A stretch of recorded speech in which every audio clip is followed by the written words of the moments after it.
Okay, what's up, viewers? We're going to cover something real quick today, a little hack that I came up with recently for how to really supercharge your isometrics. Now, in the previous video, I talked about how the body has a limiter or a governor that stops you from using all of your force, all of your strength when you are, for example, doing self-resistance isometrics, which would be something like this, okay? Now, this governor is slightly more forgiving when you are doing what are called loadless, or I'd like to call them unresponsive isometrics. So that would be something like pushing against a wall, right? Because there's no response from the wall when I push into it. So your body knows, hey, this is not something we can move, so we better be careful with how much strength we use. But when you do have something like a medicine ball that you can squeeze or a water bottle that you can squeeze, we'd call that a loaded or a responsive isometric because it responds to your exertion of force on it. And so it lets your body, tricks your body into thinking that this is actually a load that I'm able to handle, so we are able to use much closer to our maximal amount of strength recruitment there. So, you may be thinking, that's great and all, but I don't have a medicine ball laying around, and what if I don't, how do I do all of these other isometrics that you were always showing us and talking about? Well, here's something that you can try. Everybody has a pillow laying around in your house, I would imagine. You may not have a Legoland shuriken pillow like I have, but we can't all be Lego ninjas, I suppose. So, any pillow will work.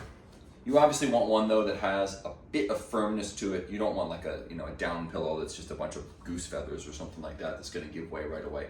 The more stuffed the pillow is, the more firm it is, it's probably better. Okay, now here's what you're going to do with it.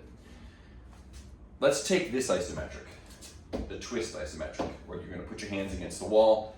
How you hold them is not important, but basically what you're going to be doing, you're planting your feet, your hips aren't moving, and you're twisting against the wall. So basically trying to twist this way.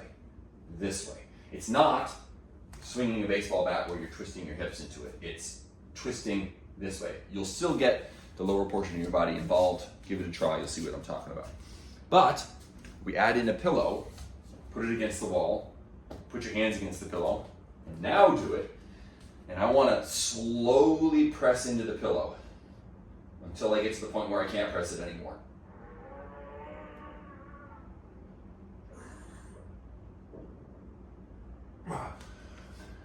That is a much harder contraction than I can create with just a wall. Try it for yourself, you'll see what I'm talking about. Okay, other side. Easing into it, slowly crushing the pillow until I reach the point.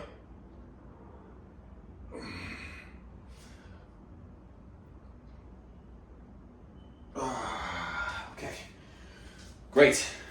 So that's much more effective. I can just feel the difference. And again, try it for yourself and tell me if you don't feel the difference. Okay, now you can do this same thing for a ton of different isometrics, right? Instead of just pushing against the wall like this, you could get two pillows and push those against the walls, right?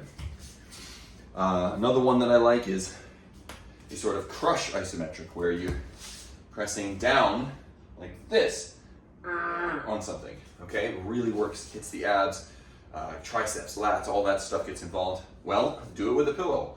Put the pillow on there, okay? You could do something similar with a raising isometric. Just put the pillow underneath whatever it is that you're trying to raise. Adding in the pillow, slowly pushing into it, you'll see the contraction. It just feels a lot stronger. It feels like you're exerting more force. So that's a little hack. I hope that it's helpful in getting the most out of your training. Thanks for watching.